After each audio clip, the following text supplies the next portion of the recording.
Welcome to the World Philosophy and Religion podcast. We are so glad you're here joining us today. And this episode is going to be quite fierce because we are speaking about why spirituality failed us. People all over the globe right now are awakening to the fact that there is some sort of spiritual aspect to reality. And many people have claimed that they are spiritual but not religious. And in today's episode, we are going to talk about why that point of view is actually very dangerous, not only to yourself, but also to culture and the collective globe. However, we are not claiming that we should return back to an old religious fundamental viewpoint where people believe my God is the only God and everyone else on earth is going to hell, because that is also horrible for the future of humanity. Instead, what Dr. Marc Gafni will do in this episode is tear down both of those viewpoints and talk about how can we actually see the best values within each and create a new path that can bring us to a greater rebirth of our capacity as a global species. So without further ado, I hope you enjoy this episode of the World Philosophy and Religion podcast with Dr. Marc Gafni. Let's step in and open up, and let's create a level of depth that will change the source code and respond to the meta crisis. And we're going to be, over the next couple of weeks, changing the format of One Mountain. We're going to slightly change our order and start like 15 minutes, like really formally at 12:45 East Coast time. We're going to have just a deep 10-minute, like deep immersion in practice. The practice of chant, and then a very, very deep 5, 6, 7-minute immersion in bringing last week and the beautiful art practice of Dharma recapitulation. And then we're going to hit 1 o'clock. Eli's going to kind of set us up, and we're going to dive in. Every single Thursday, we're going to be doing a kind of public prayer. When you join the community, this is one of the things that we're doing, right? So it's for the people that have just really stepped in and said, we really want to step in and make this ours. I'm a little nervous because what we're about to say is like so insanely important. I don't quite know how to get us to pay attention so that we can do what we need to do, which is so unimaginably exciting, so unimaginably privileged, so unimaginably filled with joy, even as it's coupled with agony and ecstasy, that I don't quite know how to get it across. How do we step out of the ordinary into the depth of this? Okay. So I will just say that, anyone who wants to register kind of for the course still can do it. We want to try and make some major breakthroughs in reweaving the source code of culture and consciousness in response to the meta crisis, both right now and in this 3-week course.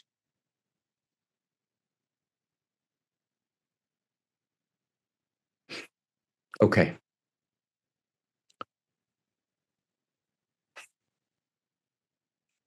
We got to get over spirituality. Here we go. We start here. We have to get over spirituality. The age of spirituality in the Western world is over. So think about what that means.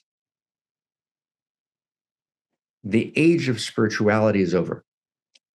The age of spiritual but not religious is over. And when we founded the center and we called it the Center for World Spirituality. I founded the center with Ken Wilber, Sally Kempton, Mariana Kaplan originally. Soon after, joined Zach Stein. Zach and I started studying. Zach joined me to study in Holy of Holies in 2009. It's around when we started the Center for World Spirituality. And of course, we use the word spirituality, but not religion, with intention. And it was the age of spiritual, but not religious. That's where we're going. And it bothered me then.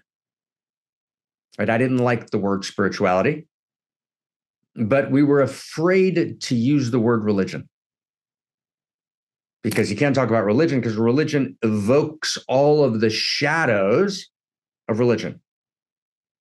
So I just want to say very, very clearly, that age is over. That age is over.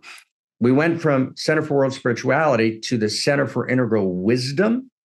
The word spirituality is spiritus in Latin, which is air, which is the breath, which on the one hand is very beautiful, right? It's the realization of the breath, right? Being filled with gravitas, right? The very breath of life. It's very beautiful.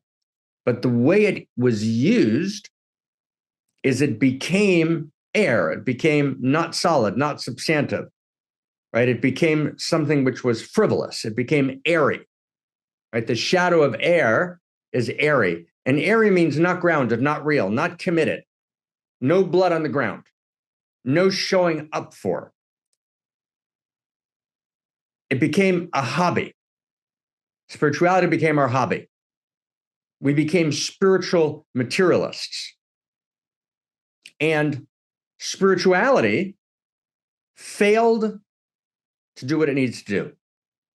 It failed to enter into culture and to actually transform a world that was developing exponential technologies from nanotech, right, to infotech, right, to biotech, with the capacity to literally destroy the planet, even as it had capacity to heal. But we actually had no codes of value animating our exterior technologies. So our exterior technologies began to code the absence of value. It began to code the gap.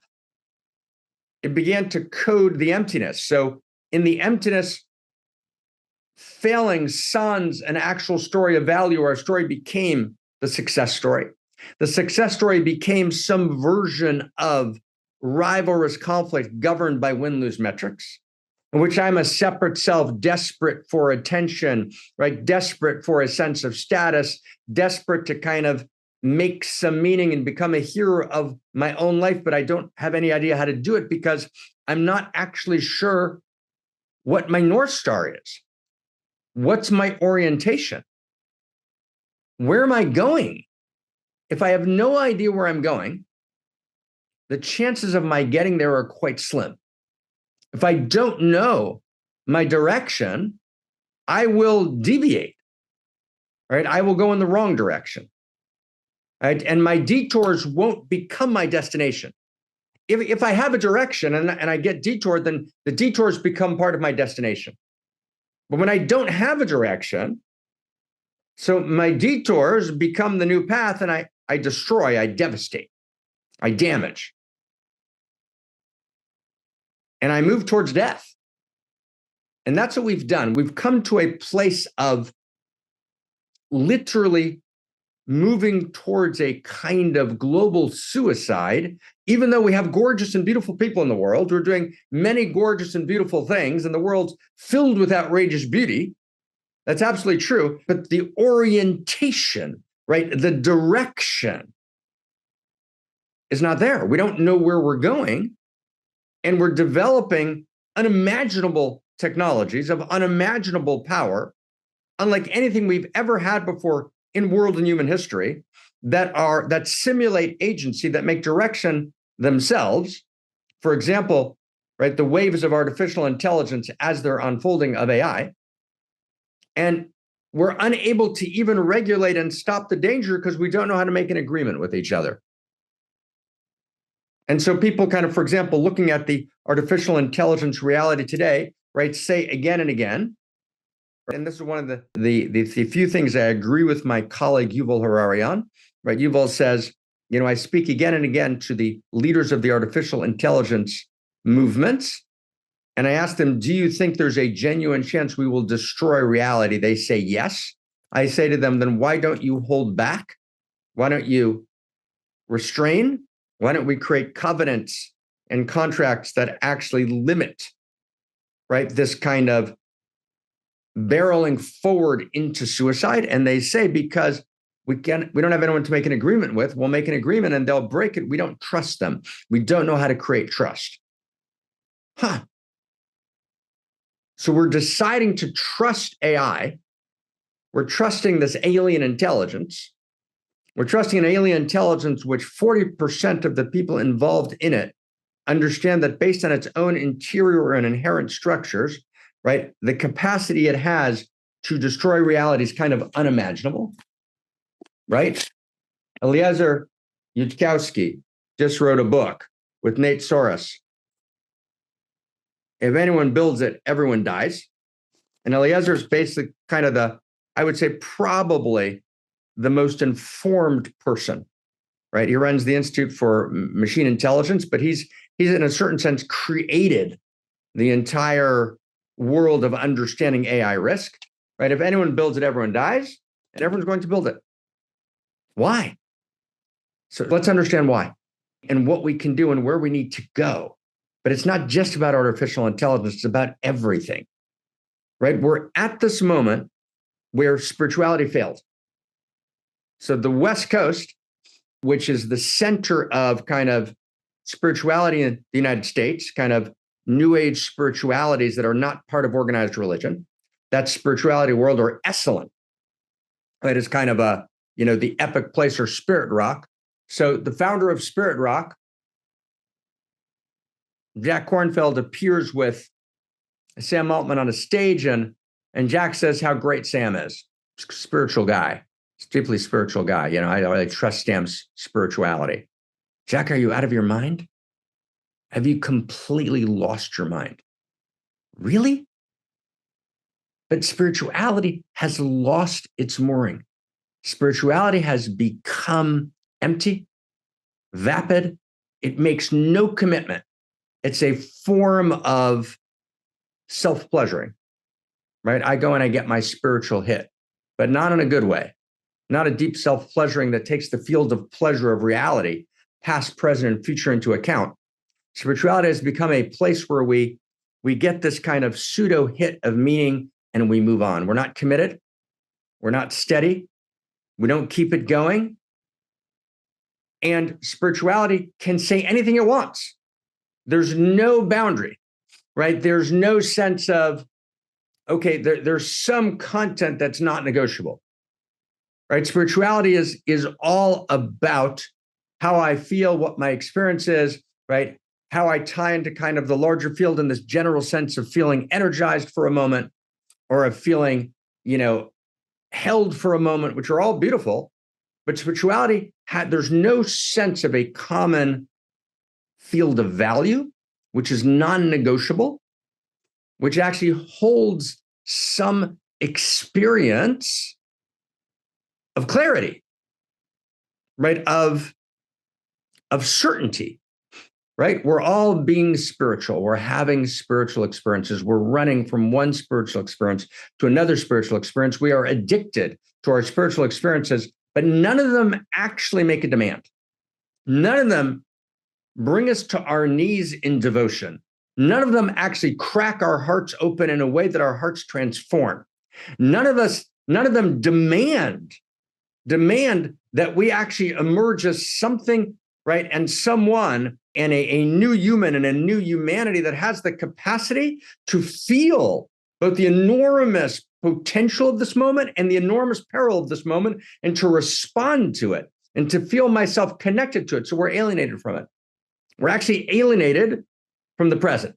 We talk about be here now, but everyone's turning away from the now, right? There's this kind of, right, we're building our spiritual empires in various places, and there's teachers building various forms of spiritual empires, and we're doing our kind of practices in our spiritual but not religious world, but none of it adds up.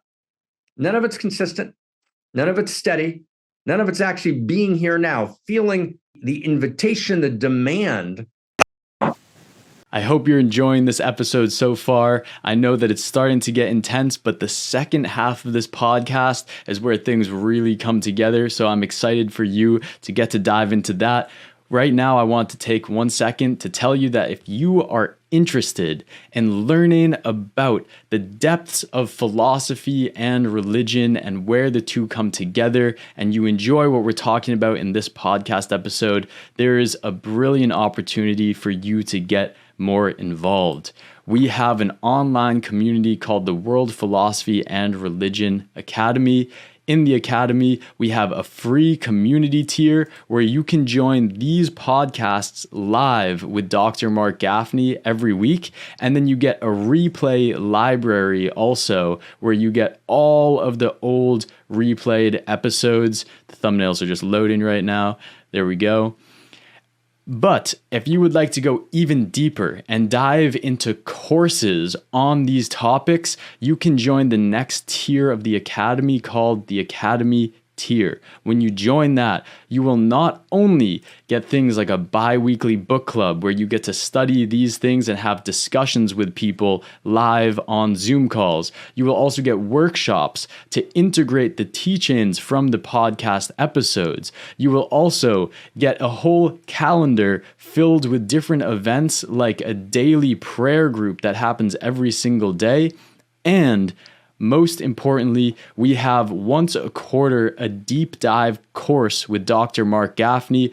Right now, we are studying the course called The Path of the Wounded Hero that just began. Yesterday was our first episode of it, and it was absolutely mind-blowing. But you will get all the replays in here and you can join live right when you sign up. So if that sounds interesting to you and you would like to take a deeper step into world philosophy and religion, this is the place to do it, either signing up for the free community or the paid tier, whatever feels good for you at this time. But this is the place to get more involved. So we hope to see you in there. And without further ado, please enjoy the rest of this episode with Dr. Marc Gafni. So I wanted to say, spirituality is not going to cut it. Wisdom won't cut it. We changed the name of the center from Center for World Spirituality to Center for Integral Wisdom. And wisdom is an old English word, which is really about kind of behaving in a kind of sage, practically wise way in the world. Be wise. But even the word wisdom is a way of avoiding religion. We want to avoid religion.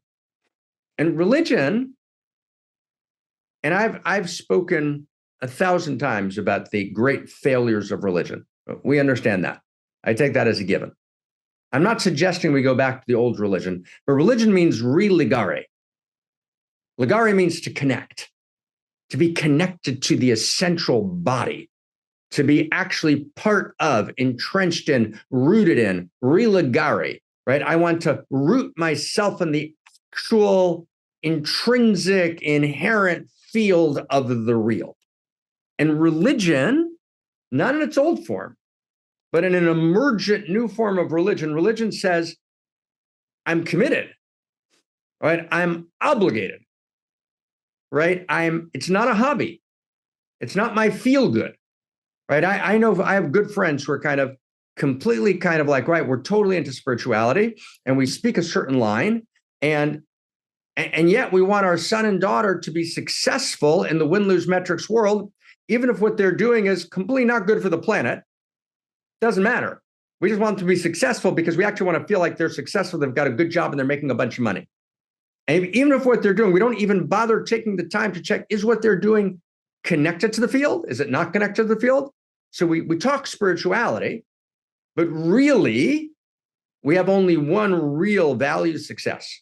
And we would much rather our child be employed, successful, gainfully, right? Even if they're doing something that's fundamentally destructive to the fabric of the real, right? Then we would our child to actually be involved in profound religiosis, profound connection to the real, but without the trappings of external success. And that's true for all of us. We want to be successful. And then part of our successful is we want to have some love, and we want to have some spirit, and we want to do some medicine journeys, and we'll do some psychedelics. But basically, no, that's not going to do it. We have to be religious. And I want to just say we have to be religious. And I want to go into this. And religion means a couple of things. So I had an ongoing conversation with Michael Murphy, who I loved dearly and love dearly. It must be 95, Michael. And Michael founded Esalen. and Michael came to a bunch of our board meetings. And he's a wonderful, wonderful man. And at a very poignant moment between us, Michael said to me that since George Leonard died, I haven't had a friend like you. We had this moment of being just intensely loving each other and close. And, and then of course, then I moved away and we went in our own directions, and all the voices were all the voices. But we had a very deep moment, and I love Michael greatly. And Michael, created Esalen. And Esalen is kind of the center of spirituality. And Esalen did enormously important things. And Jeffrey Kripal, I wrote a great book on Esalen, and it was an epic contribution. And it failed. It failed. I just want to get that. It failed. And Michael would always say to me, we would eat at the Horizons restaurant in Sausalito, which I'm sure was Michael's place of convening. Michael lived at that point in Sausalito. And Michael would say to me, in Esalen, no one captures the flag. No one captures the flag means we can have crystals and we can have every form of spirituality, and they can all contradict each other. And one can say, value is not real at all. And the other can say old style Taoist religion. And the third can do a certain kind of Hinduism. And the fourth can do, we're kind of like, we think, any sense of the good is absurd. You just should breathe in every day and be in the breath of life. And some were kind of pro-environment, anti-environment. It doesn't matter. Everyone should come and teach their thing. This is the place that spirit thrives. We don't check content of courses. It doesn't matter if the course is good and the person, and that's how they built it. This gorgeous rebellion against the old religion, utterly necessary, gorgeous in the early 60s as Michael and later George Leonard and Dick Price kind of put Esalen together, this gorgeous contribution. And it was a beautiful rebellion against religion. It allowed for the opening of so many beautiful things, and it was insufficient. Because what it did is it made a tragic mistake, and it made the mistake of all the transitional moments. Whenever there's a moment of rebellion, Rilke is that moment. Emily Dickinson's part of that moment earlier, 100 years earlier in history. Alice James, the sister of William James and Henry James, and really William and Henry were part of it as well. James wrote The Varieties of Religious Experience. They were a moment like that. Existentialism was a moment like that. Sartre and Camus and the entire world, Husserl, right? There, even Nietzsche was a moment like that. Esalen was a moment like that. And the moment was in the founding of Israel, when the pioneers of Israel founded Israel and rebelled against kind of the biblical heritage, the heritage of religion, and said, no, we're gonna do something new, but we're gonna reject the whole old thing. All those moments of rejection of the old were important and sacred. They were rejecting something that had gotten broken, that had become corrupt. They were rejecting the dross. They were rejecting the deadness. They were rejecting the tragic emptiness of so many of the forms of religion and stories that had become drives for power and that had lost, right, the sense of the living God. And the prophets who rejected and argued against the corrupt structures of the temple. And in Jesus was one of those prophets, but it's in Isaiah. Jesus is citing Isaiah and Jeremiah, right, who challenged the temple. Whenever there's a challenge of the system, the challenge is important. But the challenge assumes that the essential values of the system will perpetuate themselves, right? So let me go back to Esalen. So Esalen assumes, of course, value is real, right? Of course, value is real. I mean, Robert Frost, right, the great poet, the Nobel laureate of the United States, right, writes these beautiful poems. They're all about value, right? We're in the world of modernity. Everyone assumes that value is real. Everyone assumes, even though philosophy had deconstructed and David Hume had ripped value apart, right, and existentialism had denied value in every possible way, right, in the 40s. And even though all that had happened, everyone assumed, but of course value is real. Of course the good, the true, and the beautiful are real. Of course we've got to create a society of ethics and of goodness and of integrity, of fairness, and of universal value. Of course we have to do that, even though we had deconstructed all of the foundations, right? We had to deconstruct all the foundations, but we still thought it's still going to last. But of course, that's not true. So what happened is essentially postmodernity rises, and postmodernity calls in all the loans, all the assumptions that value is real, all the assumptions that there's a field of value that lives in me, all of the assumptions that there's a direction to cosmos, all of the assumptions that there are plot lines that matter, all of the assumptions that life matters in some essential way. All that got called in. And basically, postmodernity says in one way or the other, read Derrida, I've read Derrida very carefully, read Foucault, especially earlier Foucault, but dozens of other books. And our friend Harari is just the postmodern parrot. He parrots this position. And I've said it 1,000 times, any meaning, any value you ascribe to your life is mere delusion. And he uses the word delusion 10 times. It's delusional. It doesn't exist. It's not true. It's a made-up story. Human rights are made up. Rights are made up. There are no real rights in the world. They don't exist. No one has rights because rights are made up. It's like, and no one even notices.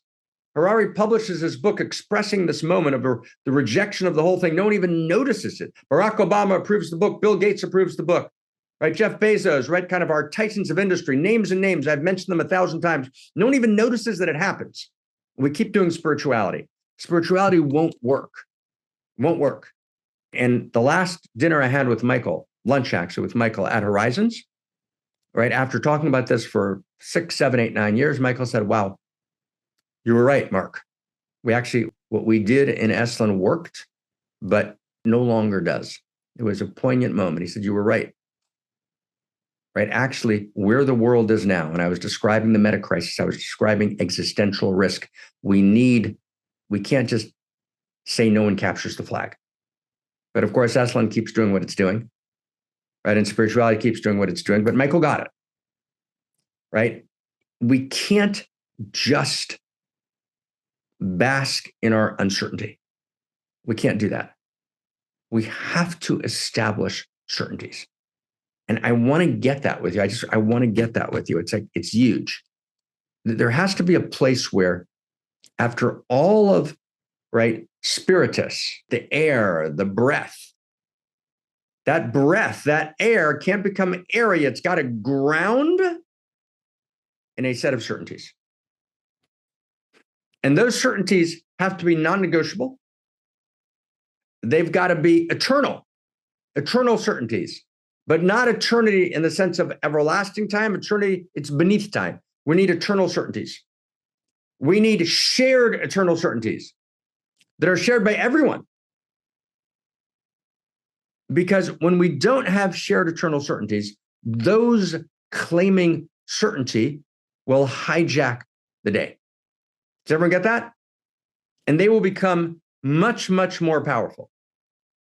Much, much, much more powerful than anyone else.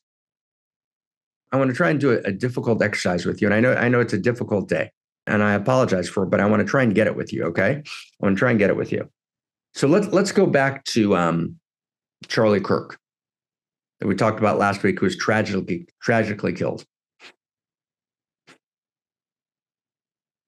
And we talked about this in depth last week. Now, I want to now approach it from a different perspective, okay? And Charlie, in heaven, this is our conversation, brother, okay? And may your soul rest and rise and soar, and your widow, Erica, be comforted, and your children, right, in every way. Comforted among the mourners world over. Blessings and honor.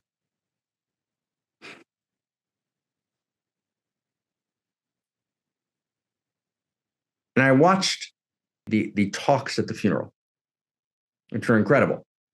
Some of them beautiful, some of them unimaginably frightening. Right? Tucker Carlson gave a talk that was virtually overt anti-Semitism.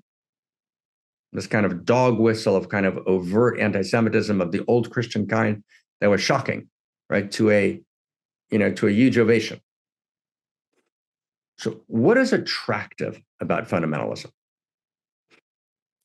What's attractive about fundamentalism is it's claiming fundamentals.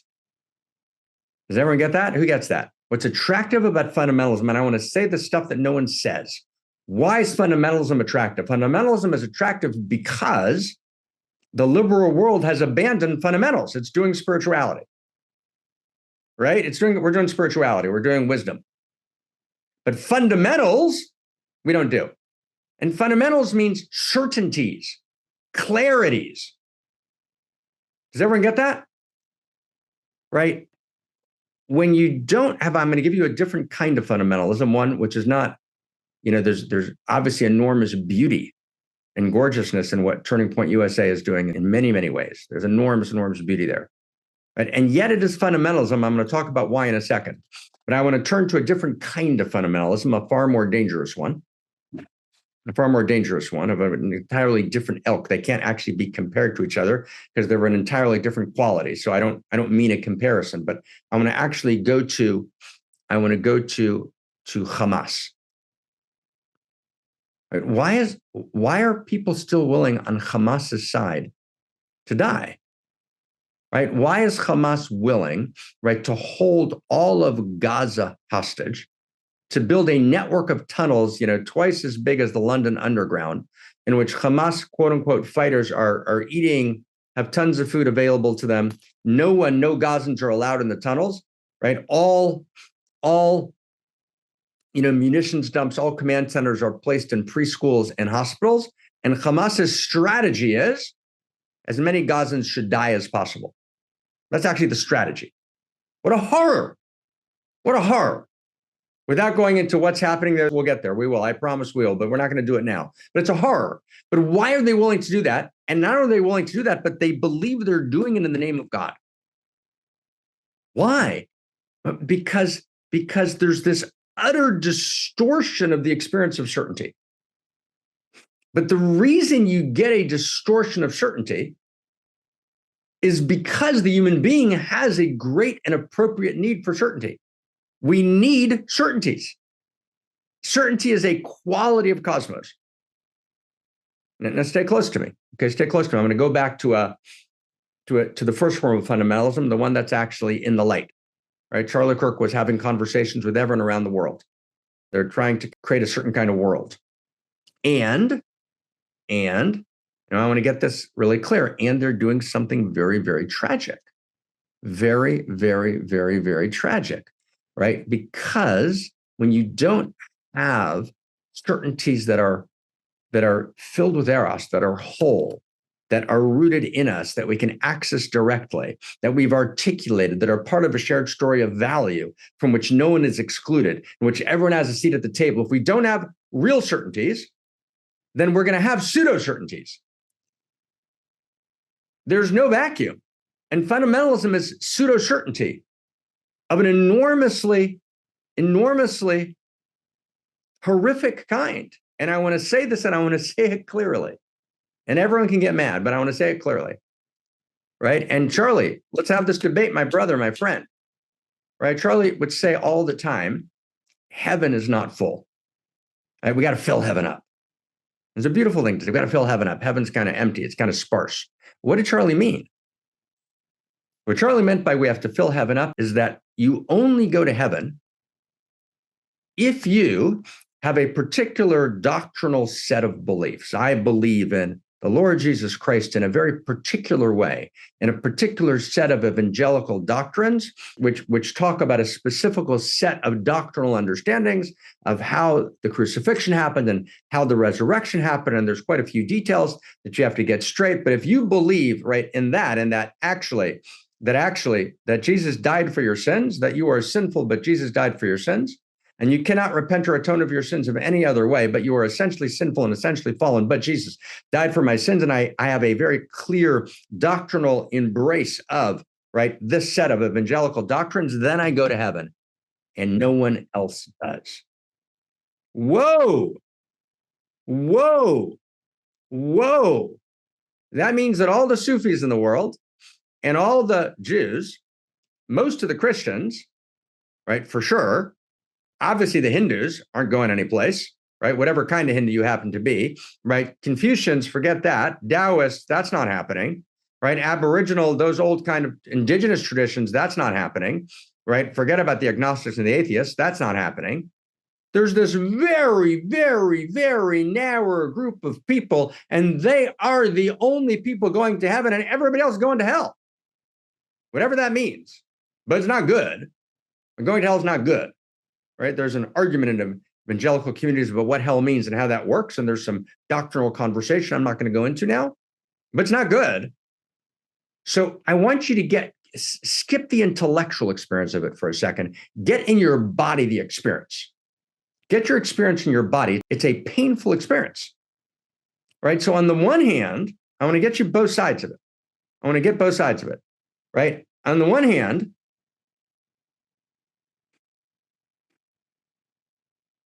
there's this enormous sense of passion. Let's bring people to the word. Let's bring people to the Lord.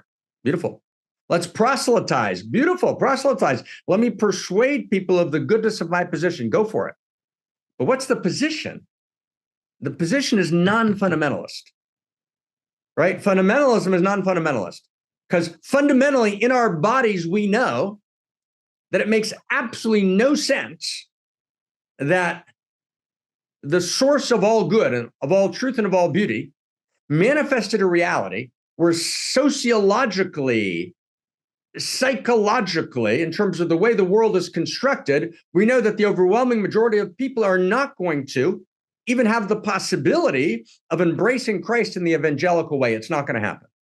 Forget about whether it's right or wrong, but skip that for a second. It's just not going to happen. No possibility. Not happening. Right? I've read the New Testament backwards and forwards. I'm deep in the solemn lineage. Sorry, I'm not doing it. But not just I'm not doing it. Most people, I was raised a Hindu. I'm living in southern India. Right? I have an entire set of beautiful beliefs and practices, not embracing Christ in that way. Sorry, not happening. Right? I'm someplace in China. I'm a couple living in this beautiful beach town in China. We've got 4 wonderful kids, and we're starting our practice of Taoism. We've returned to Taoism, post-communism, and we're deep in our Taoist practice. We're never embracing Christ in that way. All those people are going to hell. You got to get that. You got to get that. Right? And so what's happening? So fundamentalism is claiming certainties because the spiritual world has abandoned all certainties. And then we get mad at them. But you got to understand the somatic experience of the fundamentalist is an impossible one.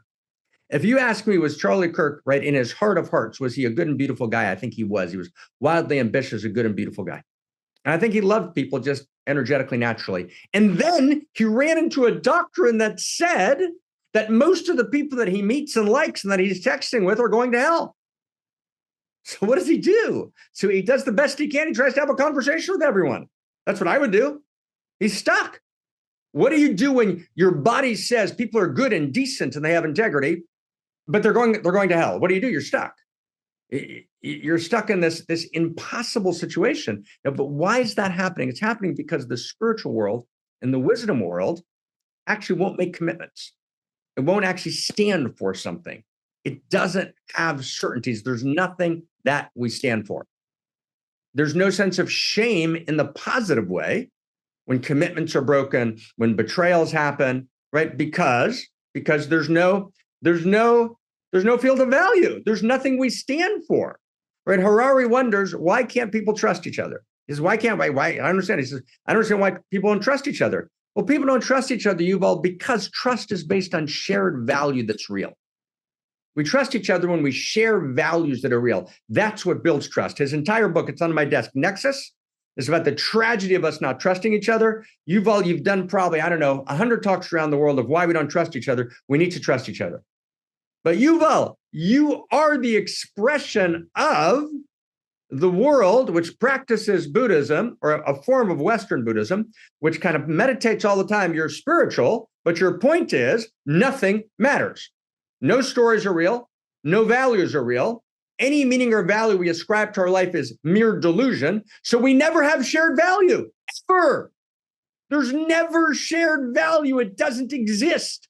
When you look at me and I look at you, there's no shared value that lives in both of us, between us, which is inherent and real. Of course we can't trust each other.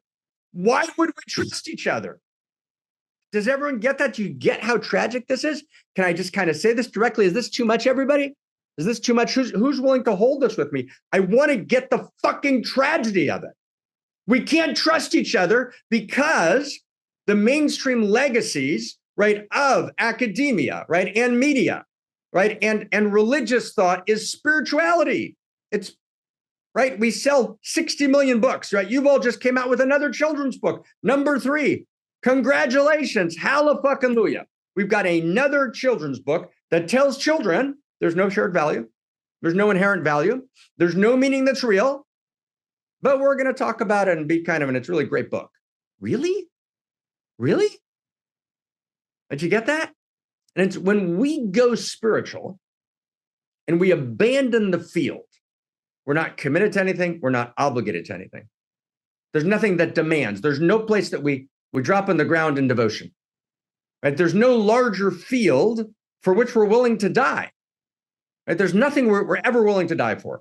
We're just trying to live as long as we can, as comfortably as we can. That's what we're doing. And then we die. It doesn't work. It doesn't work, right? In other words, if there's not a sense of certainty, if I can't name my certainties, what am I absolutely certain about? Not because I made it up, because it lives in me, and this is one of the shared certainties of reality. So that's what value is. When we say value is real, value is a certainty. It's intrinsic, it's inherent, and it's real. And value has been rejected. Okay, now we're gonna break that open next week, but I want to get it this week. It's like a big deal. I went to a particular private school, and there was a person who was with me in the room who's, I believe, with us today. And this was kind of an elite private school, right? The leaders of the future. Marc Zuckerberg went to this private school. And I sat with the faculty, right? And I said to them, what are you teaching? And they said, well, we don't teach anything. We facilitate the kids to find, to find their own truth. Right? Okay. But where are they supposed to find it? Well, whatever they say, there's not a truth. But whatever the kids say, we help them to understand what they believe. But one second, you're the teachers. They're in high school. What are you sharing with them that's true? And anything? No. And we went around the room, and no one in the room was able to own a certainty that they were willing to transmit to the children, the high school children, the high school kids. No certainties. What did they say? No, we talk about uncertainty here. I get uncertainty. I wrote a book about reclaiming uncertainty as a spiritual value. But the uncertainty that's a spiritual value is in relationship to certainty. In other words, uncertainty itself is not, nothing's true. No. There's a deep well of certainty, but don't overreach your certainties. There's another certainty about reality, which is mystery.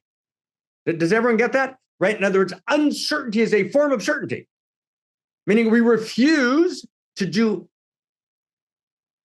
fundamentalist certainties. We refuse to overreach and claim knowing about what we don't know. One of the certainties of reality is uncertainty. One of the certainties of reality is that there's mystery. One of the certainties of reality is there's things we don't know and we bow before the mystery. But that's in the context of certainties that I claim, right? I claim certainty, right? What do I know? What is unfuckable?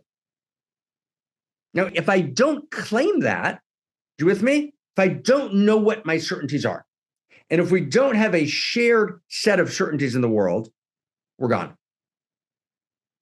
Game over. The human being cannot live without grounding, right, in a set of certainties. And we have available to us that live in our bodies. And our bodies, right, what we share in common is our uniqueness, but what we share in common is also a shared field of value that lives in all of us.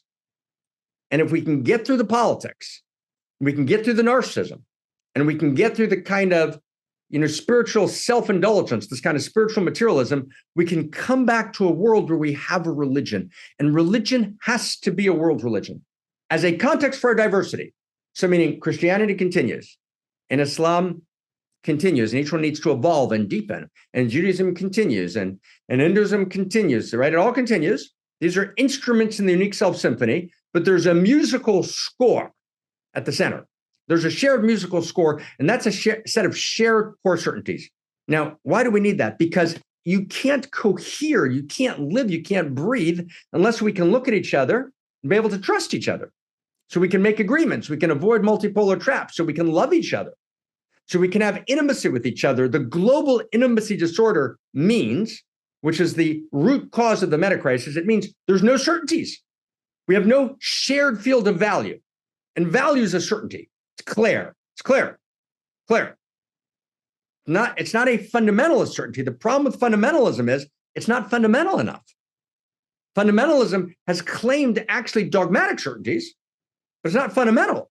We need to be more fundamentalist than fundamentalism, and we need to be more postmodern than postmodernists. So what postmodernism did is it exploded false stories. It said, as Eli, how did you start? Let's look for truth. Postmodernism says truth. Let's actually uncover the motivations behind these stories of value that are actually seeking power. Let's explode them. Good idea. We're more postmodernists than postmoderns, and we're more fundamentalists. We're more fundamental, than fundamentalists. We're going to look, what are the fundamentals? What's non-negotiable? What do I actually trust? Not what do I believe in, some made-up belief, some made-up faith. What do we know is true? Right? What do we know is true? That we can actually look at our children as we read them a bedtime story and tell them that, instead of them actually reading Yuval Harari's new book of bedtime stories, right? Yuval Harari Nightmares, right? That tell children that all stories are completely made up and they have no grounding in reality. And that any meaning, young boy, young girl, that you ascribe to your life is a delusion, which is basically a form of psychosis. It's not going to work. It's not going to work. So I'm here, right? We're here, right? Tears in my eyes, blood on the ground, right? What do we actually know? Okay, what do we actually know? We're about to go into a 3-week conversation on wounding. So the core wound, we're going to finish in 1 minute. The core wound that exists, what's the core wound in reality? We've lost any access to certainty. There's nothing we're sure of. We've got no ground. We need to reclaim the ground. And it needs to be a shared ground, because we have planes crashing into World Trade Centers, because we have women dying left and right in Uganda all week because of actions we took too quickly in the United States. Right? We need to feel each other. We need to feel a shared field of value and shared certainties. And so what we're going to talk about next week is, how did those certainties get destroyed? What destroyed them? And we're going to next week rebuild them. That's what we're going to do next week. We're going to rebuild what is the absolute fundamental core with mad joy, right, of a world religion. What are the core certainties that every one of us all over the world can actually subscribe to, so we can begin to trust each other again? It's that fundamental. That's the fundamentalism we're going to go to. We can't have a fundamentalism that says everyone I meet, 98% of the people I meet are going to hell. I mean, get in your body what that experience is. If you're Charlie Kirk and you're walking around and you're a lover, and you're told that everyone that you meet, you've accepted Christ in 5th grade, Charlie did, and you're told that most of the people that you meet seem to be good people, they're going to hell. What do you do with that? That rips your body apart. Get it in your body. That's not fundamental. I fundamentally know that a good reality, like, doesn't leave anyone out, that everyone's welcome, and that we all come home. We all come home. We all go home together. No one's left out. We all go home together. That's fundamental. What's fundamental is we all go home together. What's fundamental is we're all on a certain kind of journey of transformation together. So how do we get there? Why did it get ripped apart? And I want to go, if we can, we got to go fundamental, like essential. Why did it get ripped apart? What destroyed it? What destroyed a sense? Was there ever a sense of shared certainty? Was there ever a sense? Was there never a sense? Was there a possibility? What destroyed the possibility? How do we actually reconstruct it? Right? How do we reconstruct it? It's 2:03. I know we have to end. Was this too much? Were we able to follow? Are we with each other in this challenge? Who's in? Could we make it? Are we in? Are we in? Who's in? Who's in? Okay, so we got to do this. Can we do it together? Can we just, like, hands together? Hands together. We can do this. We can do this. We can do this. We can create the new world. We're not interested here in just coming together every week. Let's just self-pleasure together and say nice spiritual things. Enough. Enough. We're done with spirituality. We're done with spiritual, but not religious. Right? We're done with wisdom. We're going to be religious. We're going to reclaim religion, but not like the old religion, a religion which everyone's welcome, where everyone has a seat at the table, grounded in profound certainties. And one of those certainties is uncertainty. But we have a home. We have a place to live. We've got to reconstruct that place to live that we can reach our children and to the child in ourselves as our bedtime stories. Okay. Deep bow. Thank you, thank you, thank you, thank you, thank you. The end of that episode honestly left me pretty speechless. The idea of us being able to reconfigure a home, a story that is not just some made up story, but is truly grounded in all of the best science, all of the best philosophy, all of the best insights from the past religions and all spirituality, to create a ground where you and I actually have a home and have stability and have certainty. That is the dream. That is the thing I want to be able to give to my future children if I ever have children. And it's also the thing that I want for my friends and my family and myself. For when we are in a position where we're feeling down and confused about life, it's like, what can we turn to that is truly grounded, truly powerful? And that is what we are building here at the Center for World Philosophy and Religion. So tune in next week for the next step in this deep dive.